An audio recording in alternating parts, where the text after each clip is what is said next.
बेच सकते हैं। और उस बिल को अभी तक क्या होता था कि किसानों को जो व्यापारी होते थे वो कम से कम पेमेंट करते थे, या जो भी उनका मतलब होता था वो किसानों का शोषण करते थे।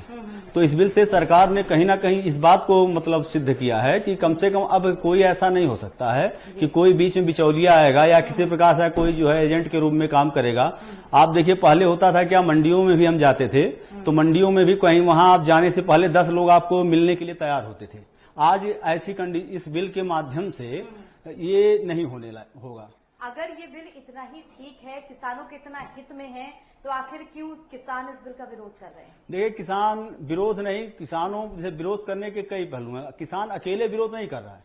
विपक्ष जो है जो आज तक इस चीज को अपने आप में लाता था, इसके पहले विपक्षों की भी सरकार आई थी, उसमें क्या होता था कि जो है विपक्ष के ही आप किसी मंडी में चले जाइए, इसके पहले जो गवर्नमेंट आती थी चाहे वो समाजवादी की रही हो चाहे वो बसपा की रही हो, उसमें आप अक्सर देखने को मिलते थे जो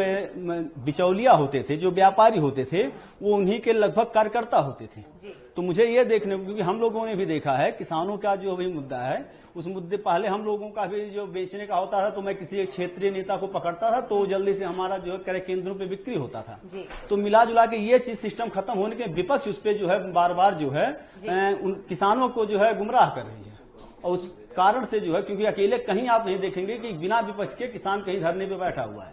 या कहीं वो रोड पे आया हुआ है। विपक्ष उसमें मतलब घी में आग में घी डालने का काम कर रहा है, बाकी इसमें कोई मतलब नहीं। लेकिन जब कभी भी चुनाव का दौर आता है, सरकार तब जिस प्रकार के वादे करती है, किसानों की आय दोगुनी करेंगे, किसानों के ऋण माफ करेंगे, ये सब इस प्रकार के वादे होते हैं कि सब किसानों की समझ में भी आते हैं, किसान सरकार का साथ भी देते हैं, वो सब चीजें सुलझ जाती हैं। लेकिन क्यों जब सरकार बन जाती है, आप सत्ता में होते हैं, तब आप ऐसी चीजें लेकर के आते हैं वो किसानों की समझ में भी नहीं आती, विपक्ष उन्हें बरगला भी देता है और वो चीज सड़क पर पहुंच जाती है। देखिए हमें जो वादे हुए थे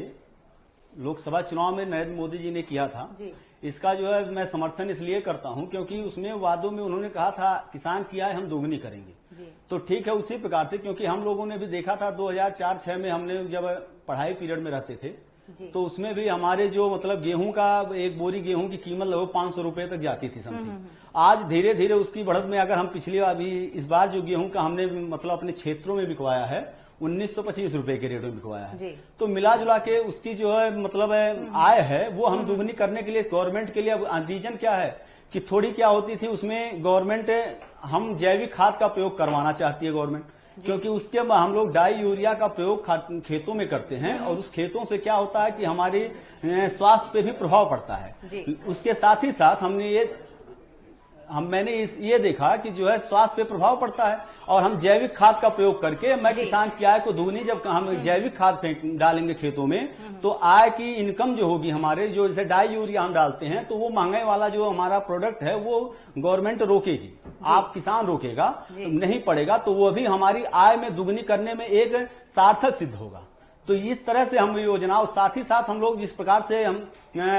गौ जो है इधर उधर गाय हमारी हो रही हैं उनकी हम देख रेख भी लोग करने में जो, क्योंकि कई लोगों को हम लोग देखते हैं गाय का जो, क्योंकि गांव से हम बिलोंग करते हैं, गायों को लोग रखते हैं उसके बाद छोड़ देते हैं और इसी बहाने कम से कम कि डाई यूरिया हम ना डालें, गेहूं है उसके गोबर से उसके जो खाद का प्रयोग करके हम खेतों में डालेंगे, एक अच्छे स्वास्थ्य का भी निर्माण होगा और फसल में कोई दिक्कत नहीं आएगी। लोग पैदावार के नाते अधिक डाई यूरिया डालते हैं, जहां 5 किलो डालने को गाँव में देखता हूँ 20-20 किलो लोग डालते हैं। चलिए एक एक करके पूरे मुद्दे को हम तो समझेंगे। मैं चाहूंगा फिलहाल एक छोटे से ब्रेक के लिए दर्शकों हम रुक रहे हैं, ब्रेक के बाद समझने की कोशिश करेंगे कि आखिर ये 3 बिल क्या हैं जो कानून बने हैं और किस बिल पे सबसे ज्यादा बवाल मचा हुआ है। छोटा सा ब्रेक।